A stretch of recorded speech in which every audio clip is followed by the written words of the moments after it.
So everyone, welcome to the Power Play with CJ as the college hockey conference tournament's about to commence this weekend. Tim will talk about a bunch of players that will they stay or will they go. Special little segment, and feel free to ask my opinions on the guys I leave out. I put on about 10 or 12 here that I talk about usually ad nauseum on the show, so I figured I'd let you know my thoughts. I'll start off with Nick Bukestad, Florida Panthers first rounder in Minnesota. Golden Gopher, definitely he's gone right off the bat. You can book the next ticket to Fort Lauderdale once Minnesota's season's over, and that's the asterisk whenever the season's over for them. None of these kids will leave mid-tournament, although it'd be kind of funny if they did. Nick Kerdiles, Wisconsin, up and down freshman year with a BS suspension by the NCAA. He stays as a Badger. Garrett Noonan, friend of the show, 50-50, but I think he's kind of leaning towards gone. I think him and fellow Buteria, Matt Nieto, will be gone as Jack Parker announces retiring at the end of the year. I think they've both proven everything they can in their 3 years in combat to warrant spot pro hockey, but they could both very well come back. So see how that works out. John Gillies, rookie freshman goalie at Providence, he stays. No goalie goes pro to 1 year. Let's be honest. Kyle Rao of Minnesota, Florida Panthers prospect, he stays.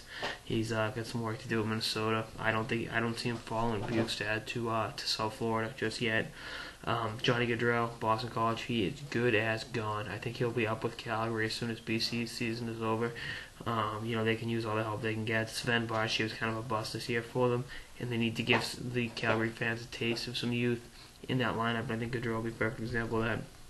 Rocco Grimaldi, North Dakota Fighting Sioux, Florida Panthers, he stays. After having injury rattled freshman year, he got the redshirt year. Had a very good year offensively, and I think he'll be back next year, and I'll build upon that and show why the Florida Panthers took him so high, even though he's not the biggest guy. Mike Matheson at BC, defenseman, he stays. He's not ready yet. He looked great a couple times I've seen him, but he still ain't there yet, and we'll see what happens. Jacob Trouba, he stays. This is kind of a tough one. I think Barrison's out at the end of the year at Michigan, but I can see Trouba staying for one more year.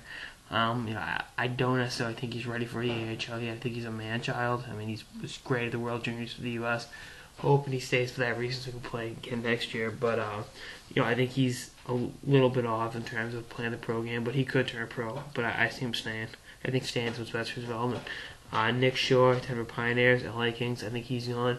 His brother Drew signed with Florida last year. I think Nick will follow suit and be in the NHL sooner rather than later. Finally, Brian Ferlin of Cornell, Boston Bruins, he's staying. He needs one more year of development before he can play against the pros on a consistent basis.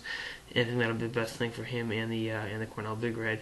Anyway, that's only like 10 or 12 guys, so let me know what you guys think. And feel free to ask me about any guys from your college hockey teams, and I'll be sure to offer you my opinion. I figured those are 10 of my guys I talk about the most, so worked out. Anyway, that's all this episode of the Power Play with CJ on the Should I Stay or Should I Go 2013 edition. Stay tuned for more episodes throughout the season and beyond. Later, guys.